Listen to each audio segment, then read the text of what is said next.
So let's get to this politics thing. Sure.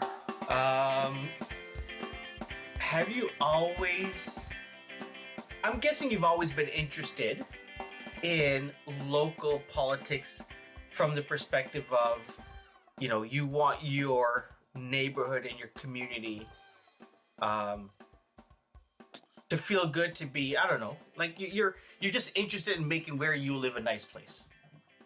Yeah, that's part of it, but it's really more or less, I get so pissed off the way they spend your money.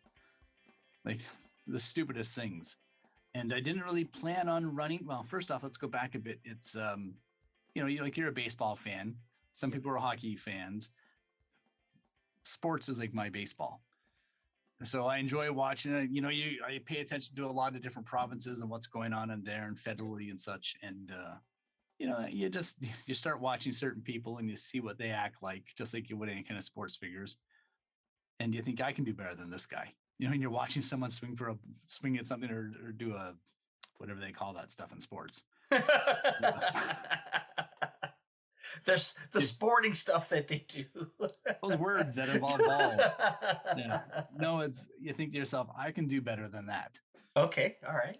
So then when I saw that one of the local regional councillors was running uncontested, I thought, well, I don't want to be acclaimed, so I'm going to run against him. And you go out and you get 25 signatures, you hand in your $100, and boom, you're in the running.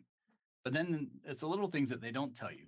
So you have to start tracking all of your income and your expenses. You have to do fundraising. You have to create a bank account. And then your inbox gets slammed with all these sign companies and people offering to do voice dialing for you and mail outs and all this stuff.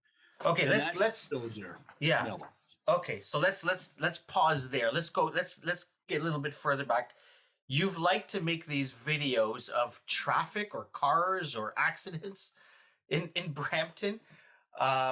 Is that, you know, was that part of your growing frustration of where you lived? Yeah, I would say so, because every day you see something stupid, and you think, you know what, I should start recording this. So then I got some dash cams. Speaking of dash cams, companies send me dash cams all the time to review as well.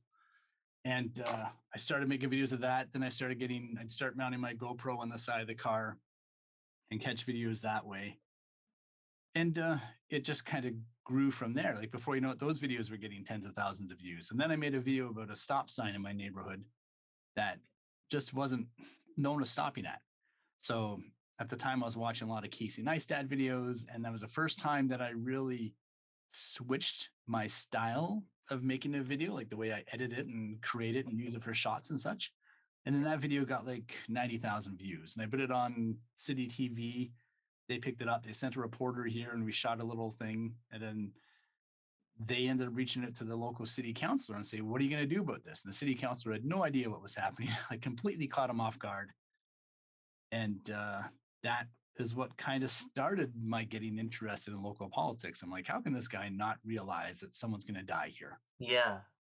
Were you the type of person that would go to like council meetings or anything like that? Were you involved that way at all?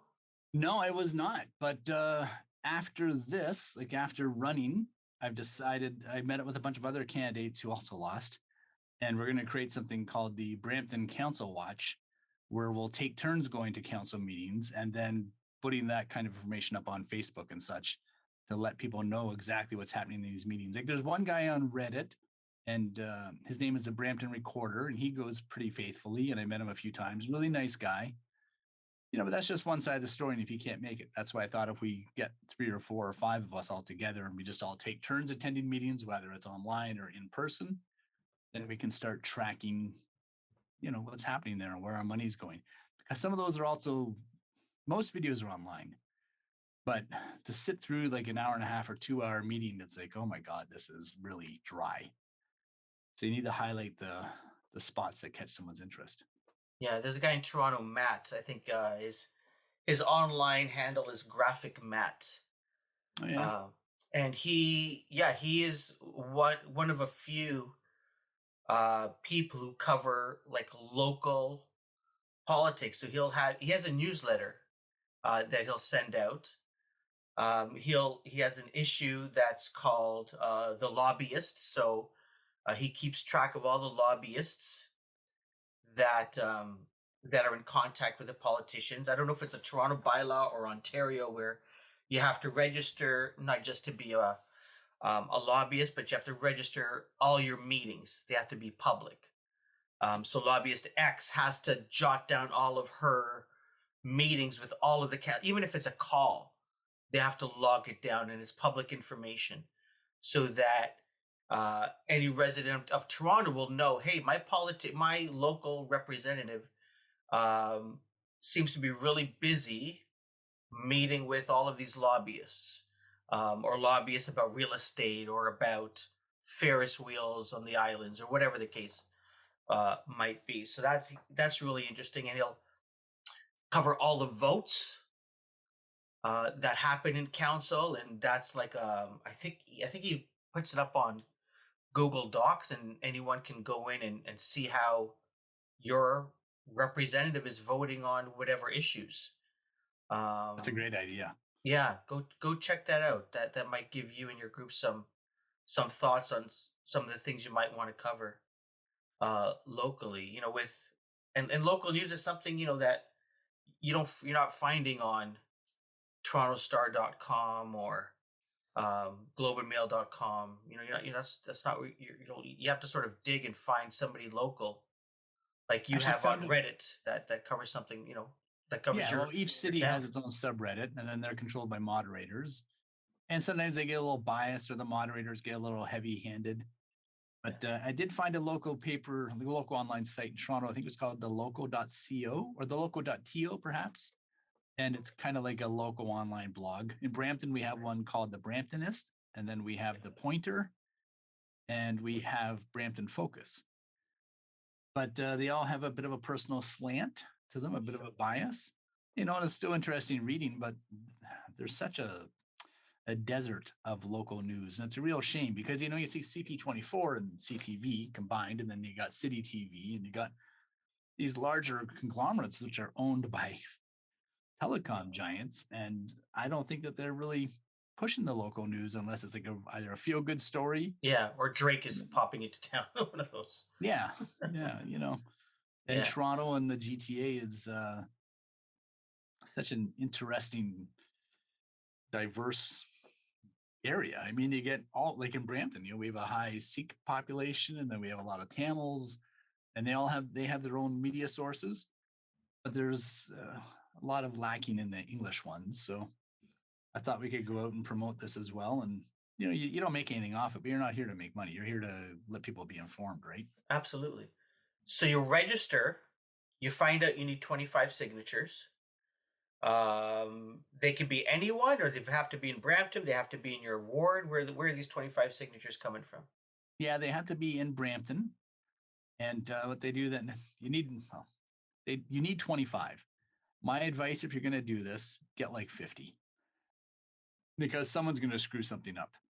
Because you show up there to the city hall to register and pay your money, and you hand them the stack of addresses and people that signed them.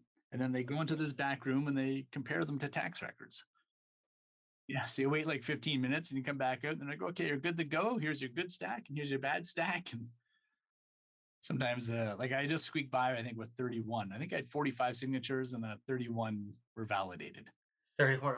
So do you go back to those other people and say, I don't think you're legal? Yeah. No, well, the chicken scratch, that's what it was, right? Or they okay, they can't read it.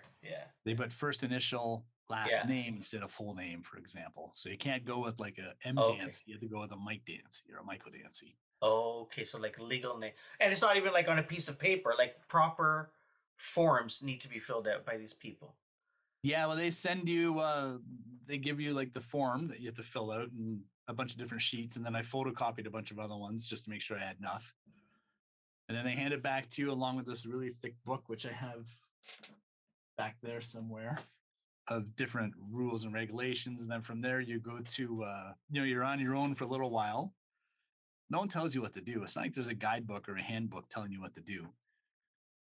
But then you're invited to the information session, which they kind of basically tell you where signs can go. And they really went into depth on that, because When you start putting signs in the wrong place, it's a $25 fine for every sign that the city picks up, or if it's placed in the wrong area, and a $50 pickup fee. So say the city picks up 20 signs, you want them, you have to pay $50 to go and pick them up. Plus, you're getting fined $25 per sign. Yeah, it adds up. And some of these guys, they're raising, like the mayor, the last election, like so Patrick Brown, 2018 raised $322,000. And the guy I ran against this year, he raised $72,000. I raised $200. So the first thing I did after I registered, I went down, I talked to a customer. I thought, oh, I'll hit up all my customers because I'm in IT sales. And the one customer gave me $200 and a couple refused to reply. I'm like, you know what? I'm not going to fundraise. I'll just do this on my own. So I bought like a used printer and like 10 reams of paper, and I just started printing flyers to go door to door. So I didn't have any fancy flyers. I didn't have any signs. I just went out and started door knocking. So before you even went with now the 25 names and the $100, I guess you went before and said, what do I need to do to register? And they said, here's what you need. You need, 25 names. These are the forms you need filled out.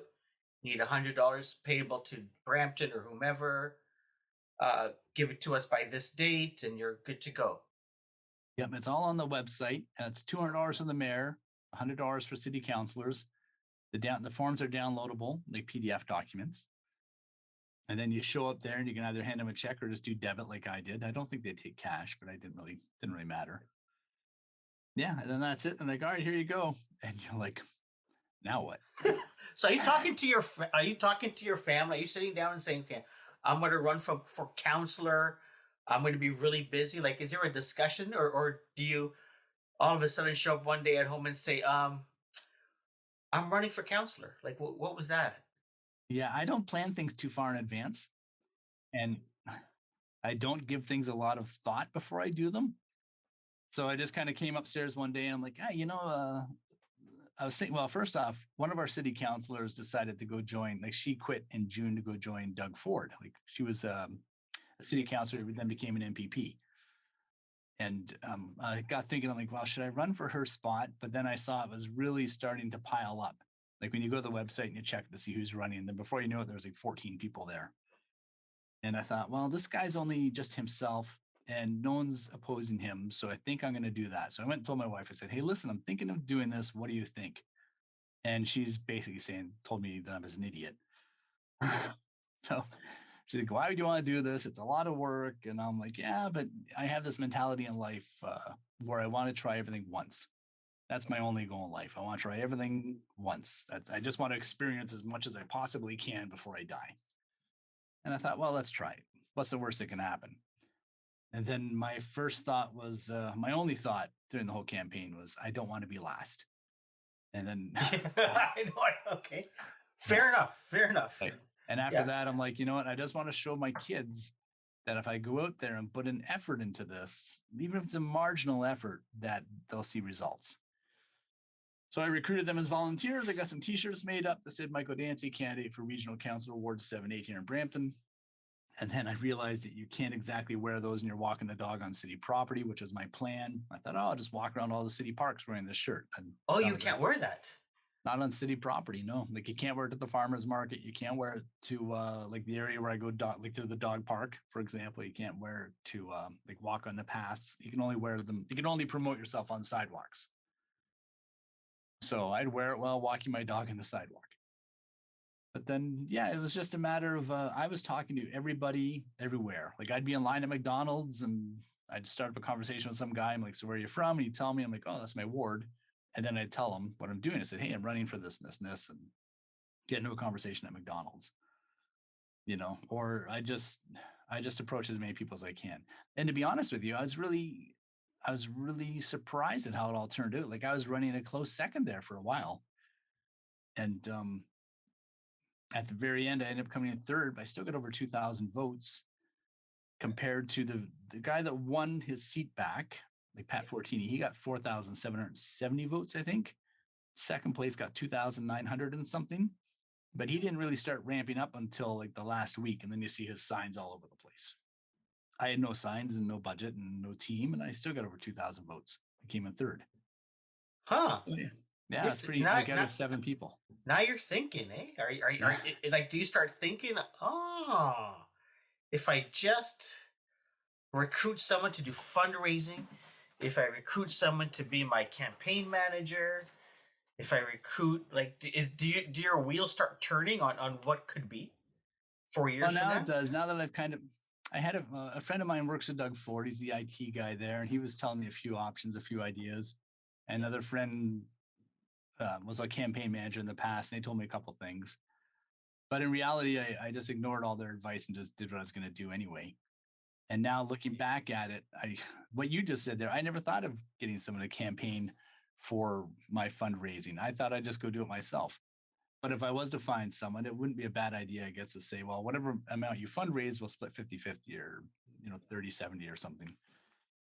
But I call this a practice run because my fear was that, we have a cottage up on Wasaga Beach and Giorgio Mammoliti was running for mayor. Oh, did he win? Yeah. No, he also came in third. Thank goodness. My plan was, though, if Giorgio comes in first, I'm definitely running for mayor of Wasaga Beach next term.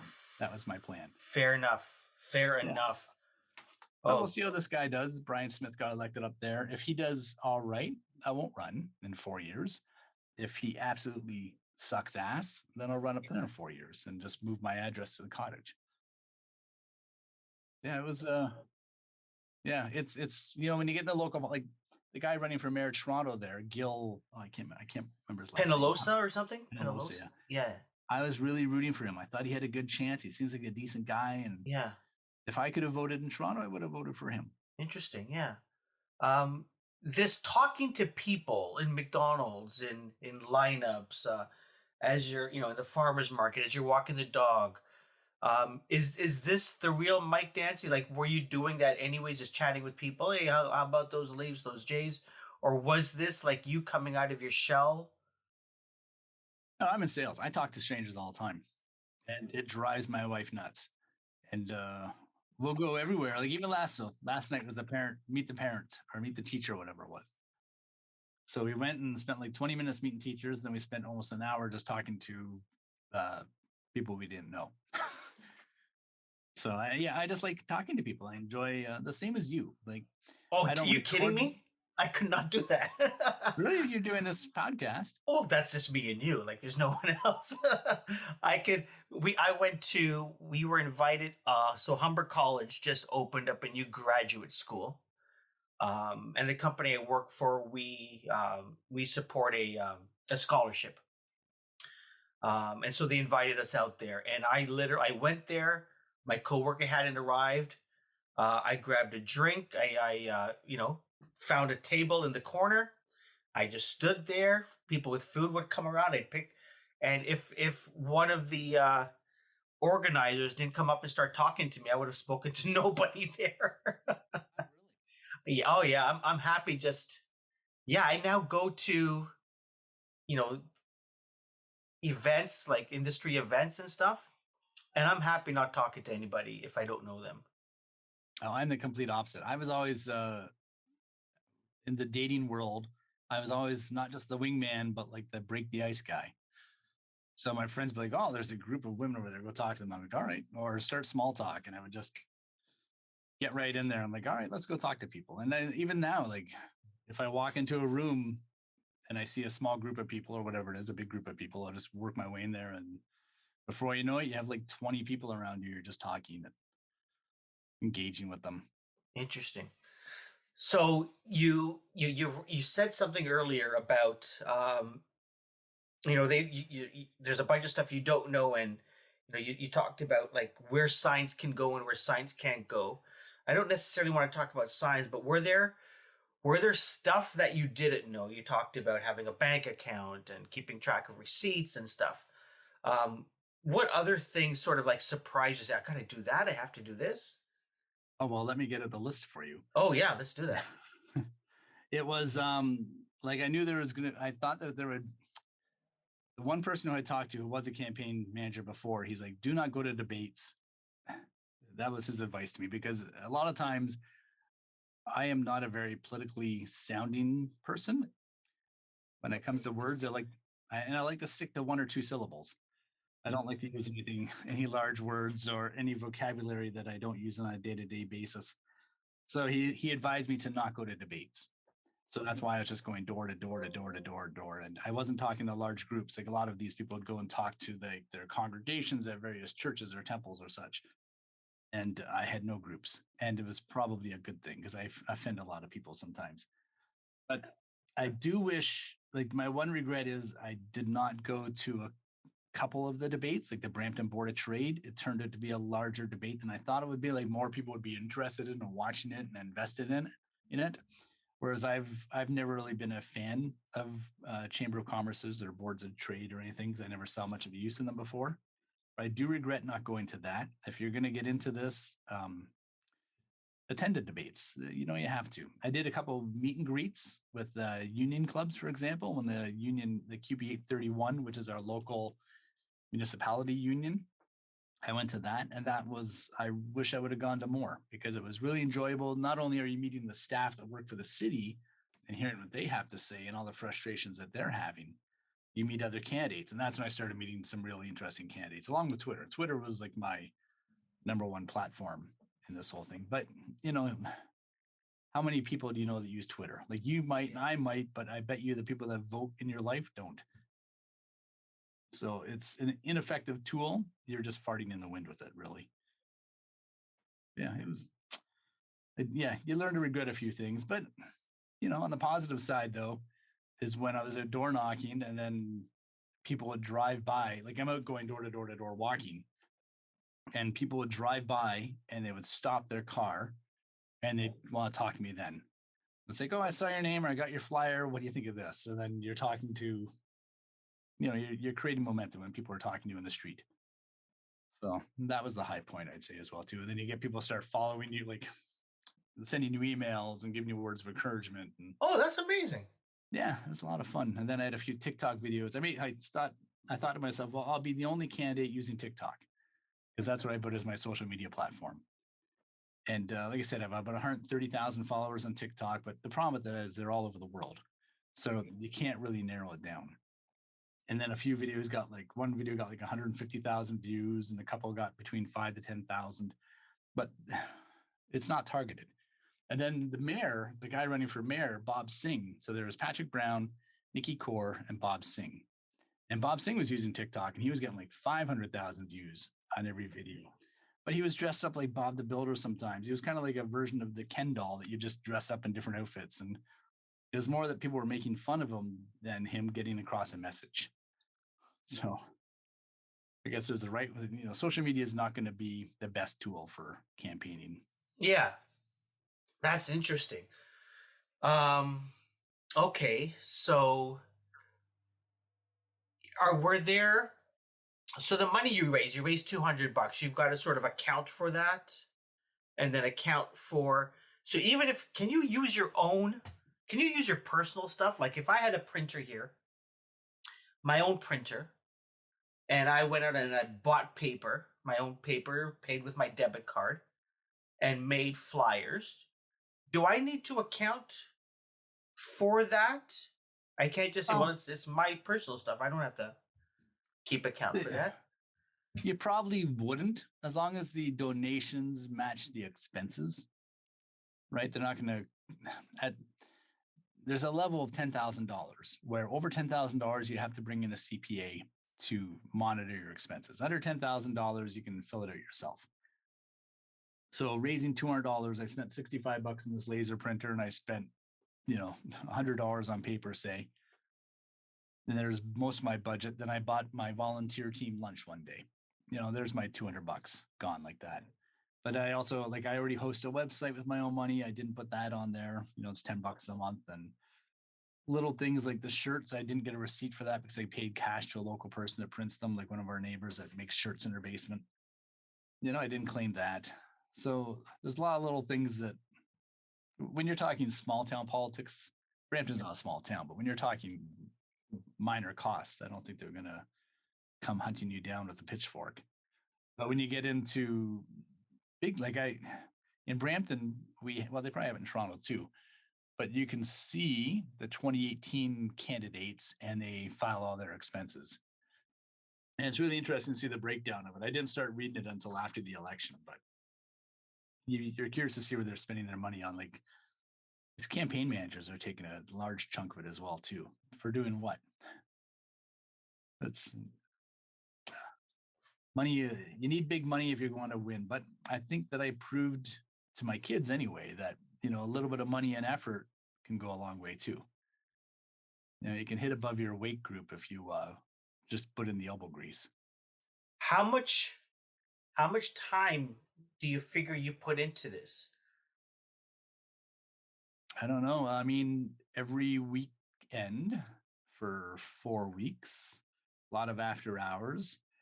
So I would say 20, 40, 60, 80, 100, maybe 200 hours. Was this like would you consider this, like, was this almost like a part-time job you had on top of everything else you were doing? Oh, yeah. More than Yeah. a part-time job. Like on a Saturday morning, you're like, well, see you Monday to your family. Wow. Because you'd leave at like 9 or 10 in the morning to go door knocking and you're getting back at like 7 at night. And then The whole day.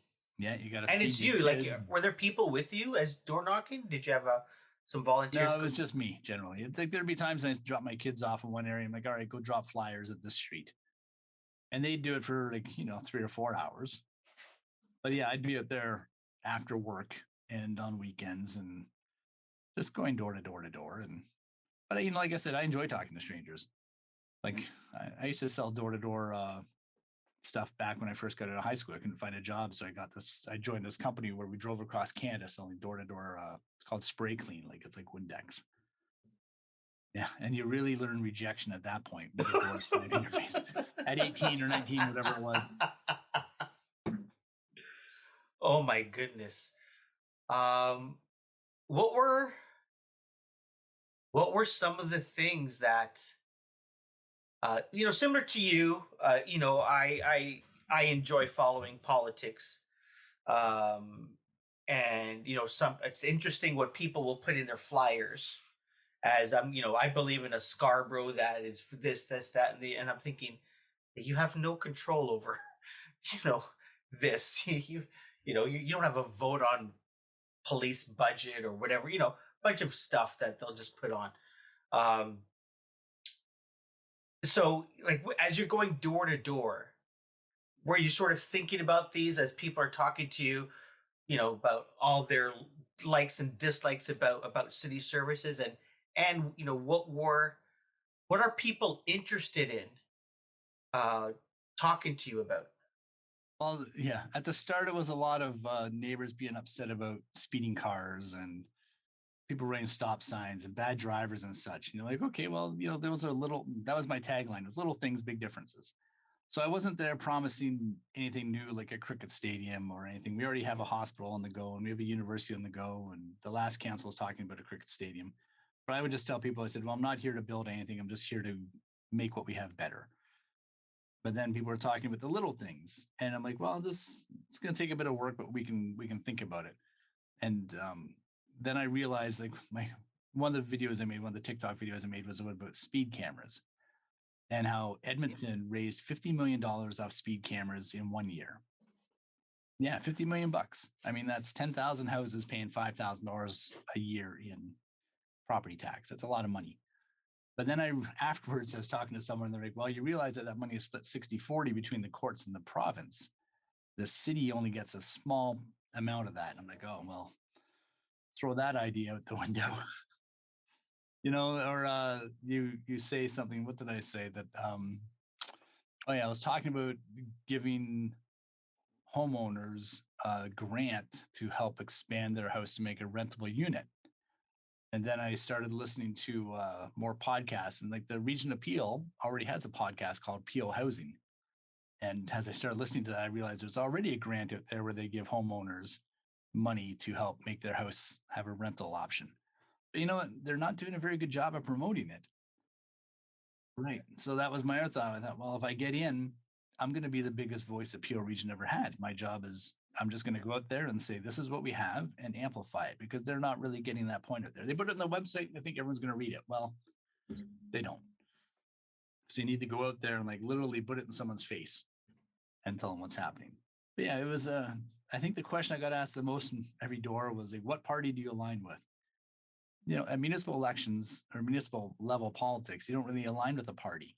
And that is what really makes it difficult, I think, for voters to get out there. Like, so when you're a voter and you see we've had like significantly lower voter turnout over the past few years, and that's probably a bit of, we're just worn out from all these elections and watching all these politicians talk shit. But if there's almost a way of having a politician aligned as like a leftist or a rightist or a centrist or something, then it might draw more people out there. So maybe when you sign up to become a municipal politician, you should almost like pick a color, It's interesting you say that. Yeah. Because even at the school trustee level in my neighborhood, when I went to either their websites or their Twitter handle, right up front, they, what do you call it? Supported by, they got recommendations. What's the political word for being like a reference? Almost like, yeah, I'm trying to remember the political word for that, but yeah. But yeah, and so I would see, oh, they're supported by so and so and so and so. So I said, okay, that's our NDP candidate, that's our liberal candidate, that's our conservative candidate, and here are a bunch of independent candidates. And this is at the school trustee level. It's becoming so now that it's almost a ladder that these people see. They say, okay, I'm going to start at the trustee level. After 1 year, I'm going to go for the councillor, or if the councillor is like a strong incumbent, like it is in our area, I'm going to run for MPP or MP. And they almost sort of climb this political ladder of power. It's not like, oh yeah, I'm really interested. My kid goes to school here. I'm really interested in ensuring that school buses and kids going into school buses that have safe places and all that sort of stuff. That's why I'm going to run for school council or whatever it is, right? It's more like, okay, school council, and then sort of move up. It's really strange. It's like sports, right? You've got Little League, and you've got the OHL, and you've got the AHL, and you've got the NHL. So right now we are playing, like Little League kind of thing. We're not even in the OHL. Like we're like Bantam, for example. And as you go out there and you raise money and get votes, then all of a sudden you start being seen. So the political parties like conservatives and the liberals or the Greens, whoever, they're judging you by how much money you can raise. That's really what they're targeting. They're like, all right, but how much did that person fundraise? It's not so many votes you get. Like if I would have got 10,000 votes and won in this region, then maybe they kind of would have paid attention to me. But in reality, they're looking at someone saying, well, this guy raised $30,000 and he came in fourth or fifth or whatever it might be. We should recruit this guy for the next provincial election. Yeah, so that's how they're targeting you. It's not how much of a crowd you draw, it's how much money you raise. Because they're just greedy bastards. The money's got to be taken out of politics. That's a problem. You can't really separate the two. Yeah, it's very strange. But then how do you then you might have someone that is they just happen to be rich. And they can afford to spend their personal money on printers and flyers and signs. There's a cap on personal spending. Oh, there is as well. Okay. Yeah, you're only allowed to contribute, I think, up to it's 85 cents. Well, the overall budget, I think, is like 85 cents per voter, plus $5,000 or something like that. And then your own money, I think you're only allowed to raise up to $5,000 or spend only about $5,000. You can have a spouse. Yep, you can have a spousal donation that's about equal to that. And then a maximum donation is like $1,200 from any one individual. But you learn, like I said, money makes a big difference, but it's not the only difference. If you do have a good message, like look at Gil. I mean, he didn't have any signs either. He was using mainly Twitter, but he ran a really interesting campaign that drew a lot of media attention. That media attention, you can't buy that kind of attention. That probably saved him thousands and thousands of dollars. So, yeah, I still think that one person with an idea who has enough ambition can go out there and make a difference. Who was the other person that ran for mayor? Tanya. Yes, I was gonna look for her name because I voted in the morning for Jill. And then I saw a video. I'm trying to look for her Oh, name. where she was at the debate and just lambasted Tory. Oh, she was so good. I go, shit. I wish I knew your name beforehand. Yeah, she did Chloe. Chloe, yeah, Chloe Formaire. Yeah. And this is just the start of her journey, because she went out there and she inspired all these people, and look at what she did with just her voice. And I'm really curious to see where she goes. She's going to do really well. That's who the NDP should pick up. I'm telling you, the NDP needs to look at that person and say, you know what, not maybe not as a leader, but definitely put her in as a candidate in who knows where, like North Toronto, for example, or even Scarborough. Yeah. It's interesting. I've always had this inkling. Do I run? Should I run? I said, shit, money raising and literally like outside of a job, everything else has to stop. And in all that time, what was that? Only for a couple of months. Yeah, I've tried to encourage my wife to run, because she won't offend as many people as I will. But yeah, it's really interesting. I mean, yesterday I'm walking around and I'm thinking, okay, if Michael Thompson runs again as councillor, whether I run or not, how does one beat him? And I'm thinking, I just need the data. I just need to figure out where he's getting his votes. So I mean, I'm sure all of this is public, in terms of each polling station, how many votes, and then where is he not getting the votes, and then do you just target all of those areas and get new people to vote, that he hasn't promised this, the sun and the moon to people and not delivered. So I've thought of all of these things, that ways of not necessarily me getting in or someone getting in, but him getting out. See, I think you would do well. You have a lot of connections. You can amplify your voice. You can make it so that people listen to what you have to say.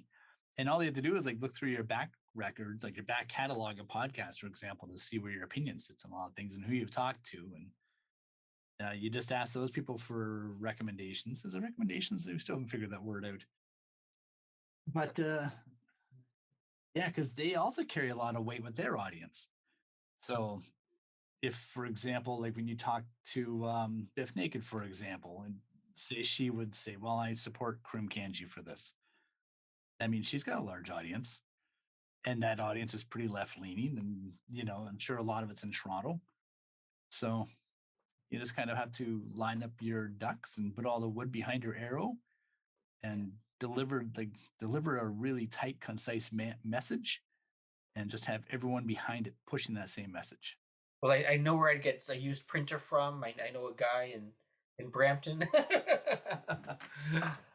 What have you learned for your next run, whether it's here or whether it's in Wasaga Beach, or if you don't run, the next person that calls you up and say, hey, Mike, can you help me out with my campaign? What lessons have you learned? Well, I learned that the incumbent has a bit of an unfair advantage because they're basically campaigning all year long.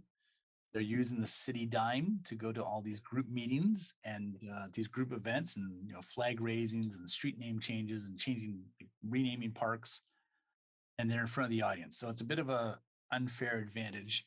And then they're sending out all these flyers right on the city dime. So it's really difficult to unseat an incumbent unless they're really unliked. So use that to your advantage. If you're going to run against someone, make sure it's someone that no one likes. And like I said, you attend all debates. I would tell someone that nothing beats door knocking, though, like getting out there and talking to people. But you do have to talk to large groups. And that's something I wish I knew before. So my wife was thinking of running for the Catholic School Board trustee at one point. And I was explaining this to her because she's really entrenched in the whole thing. Like she attends, like she's the chair of her school. Then she attend these other meetings with other chairs. And there's a whole province-wide organization of school trustees. And I'm like, well, you don't need to convince any of them, but you need to convince the parents, the voters.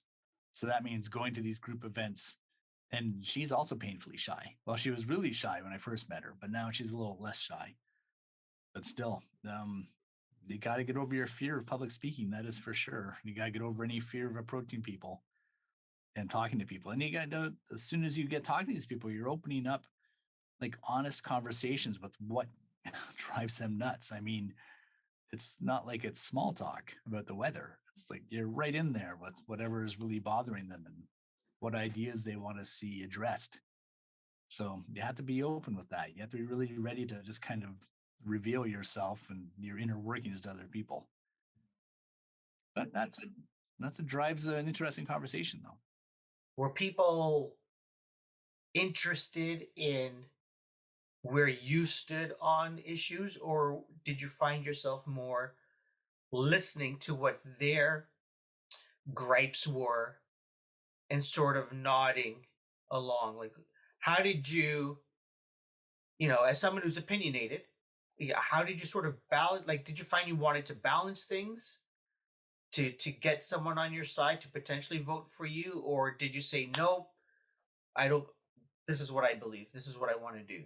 Yeah, for example, I was knocking on doors, and I came to this one house, and there's this guy, and he just went off on how all of Brampton's failings were down to the high immigrant levels.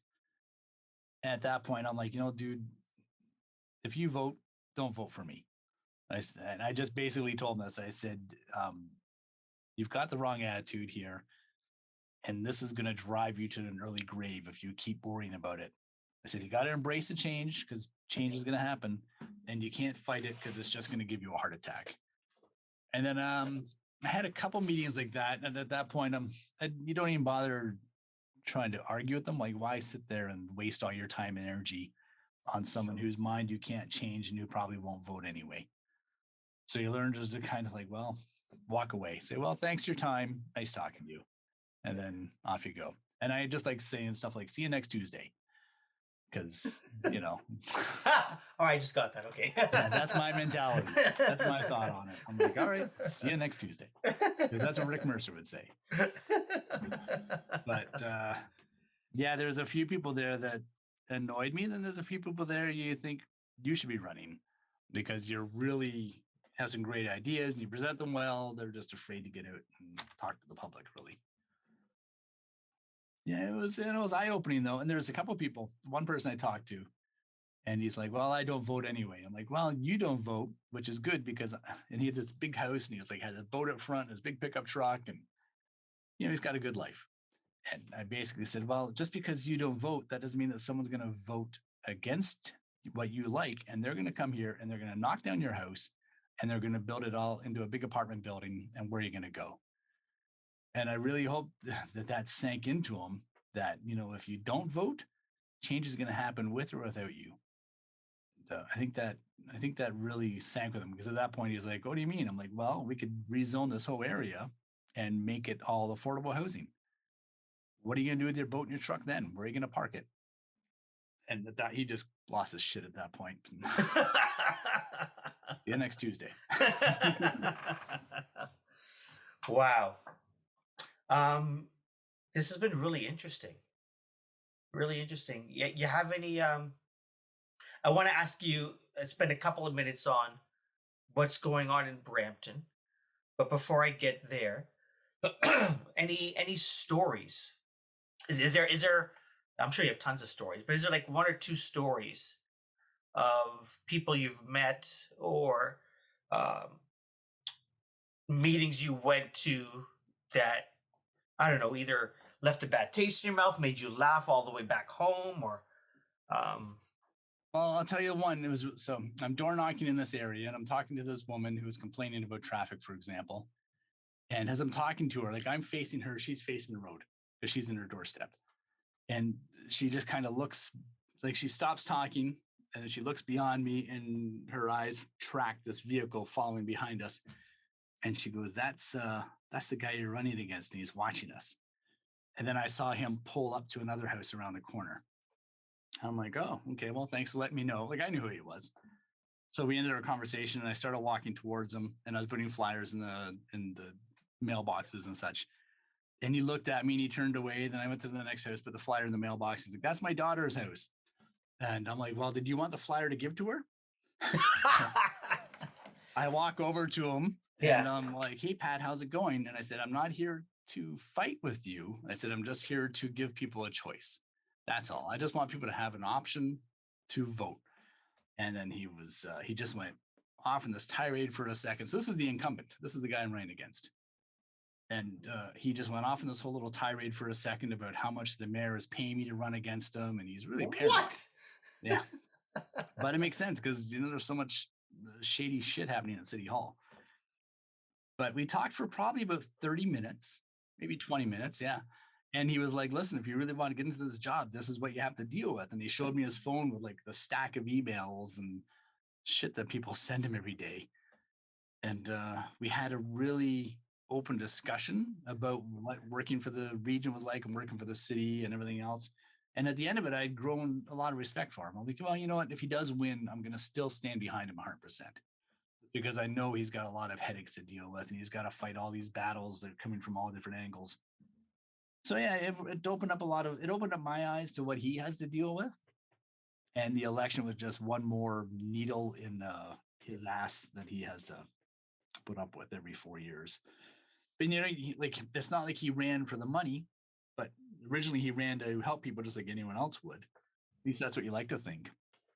But then as you get embroiled in it, it's like when you're in Star Wars and you got sucked into that garbage machine and the walls are closing in on you and you got a snake at your feet. You start to realize really quickly of just how entwined these guys are in bullshit, or just the day-to-day bullshit. So we left after that, found friendly terms. So when I met him at the QP meet and greet, or we shook hands and said hi and stuff. And then after he won, I went to his office and congratulated him and we shared a drink. And yeah, it really made me feel more part of the community though, just going out there and being around all these different people who are voting. Yeah, for the event, for the experience, I would tell anyone to try it, or at least volunteer for a candidate of your choice and get out there and give some time. Nice. So what is you talked about some? Sorry, go ahead. I don't want to interrupt you. Go ahead. Finish. No, that's fine. I was running out of words anyway. So tell me about some of the shit that's going on in Brampton, or let's say you got 5 minutes to tell me about maybe some, not all of the shit, but some of the shit that you mentioned. You've seen the news. I mean, Patrick Brown just got sued for $100,000 in the Conservative Party. I don't think he's gonna be forced to pay that back because really, what are they gonna do? Take him to court? It's just a waste of time and effort. But we do have concerns. I mean, they're like, we're talking about building this university, and right now Patrick Brown has his own little cabal of people who support him, and all these people, surprisingly enough, all these people got elected. And they had a lot of funding. And without going too deep into it, what happened was we had this university plan, and Patrick Brown's buddies were the ones creating the report. And we originally quoted $175,000 or something with this report, and it ballooned over $600,000. And people tried to force an investigation into finding out why this ballooned so much and why we paid for it. And then one day when a couple of councillors didn't show up to the meeting, Patrick Brown's like, well, we're going to just drop all this investigation and no one's going to look into it. And the gavel was dropped.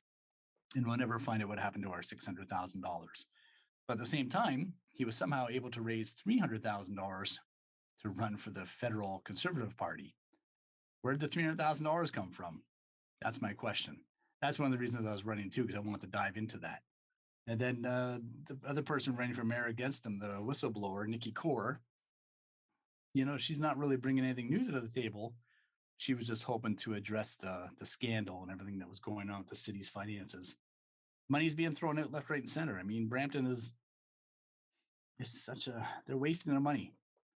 And that's why I think more people need to run. And you need to find someone that's going to be accountable for all these funds that are taking a walk. I can talk about that for half an hour easily. It just drives you nuts. Mike, thank you so much, man, for your time. Maybe we'll do a Brampton episode. You would have no shortage of content for that. This has been fun. Listen, congratulations on running. That is amazing. Kudos to you for for putting yourself out there. And yeah, looking forward to 4 years from now and seeing what you do next. I'm not going to hold my breath because you do a lot of awesome stuff, anyways, between now and then. Yeah, thanks. As usual, I always appreciate it. I like your podcast. I like listening to what people have to say. And I'd like to see more people that even if they don't win, the people that ran, I'd like to hear their stories because they all have interesting stories as to why they're running or what they're doing for the community. And there's so many people that do great things in communities, like the people that run the food banks and the volunteers for the food banks. Like they do not get the credit that they deserve when they're going out there and making these changes to the community and doing good things. And like even all the police officers that still do good things, you can't lump them all in as bad people. There's still good guys out there. So yeah, I'd love to be able to just hear the voice of all the people that are doing good things. For sure. It's hard to get out there and hear them all though. Totally agree, man. Awesome. Thank you again for this. Appreciate it. Have a wonderful weekend. Enjoy Halloween. Was that on Monday? Monday, yeah. On Monday. Get my kids' stuff. Yeah, and then I don't know if you guys do any pumpkin parade stuff in your neighborhood on November the 1st. No, never even heard of that, but maybe we'll try. Dude.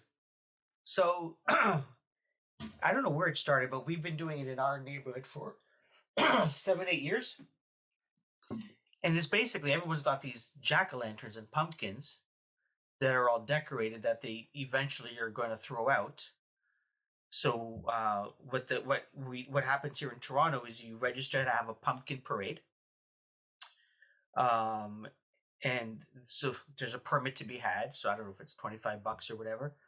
The city will drop off a massive garbage bin, like a huge one, at the park where you're having it. You invite the neighbors and everyone, and everyone lines up their pumpkins in the park or wherever it is, and that's your pumpkin parade. And it's like an hour, 2 hours where, for some communities, it's the only time you get to meet people in the community. And at the end of the night, you take your pumpkin and you put it into the garbage bin, and the next day the city comes and picks up, dozens or hundreds of pumpkins in one shot. For composting, hopefully. Yeah, hopefully.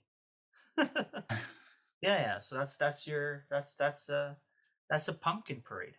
Well, that's what I'll run on next time. Yeah, awesome. Thank you, Mike, for this. Have an awesome day. Yeah, you too. Thanks again. Yeah.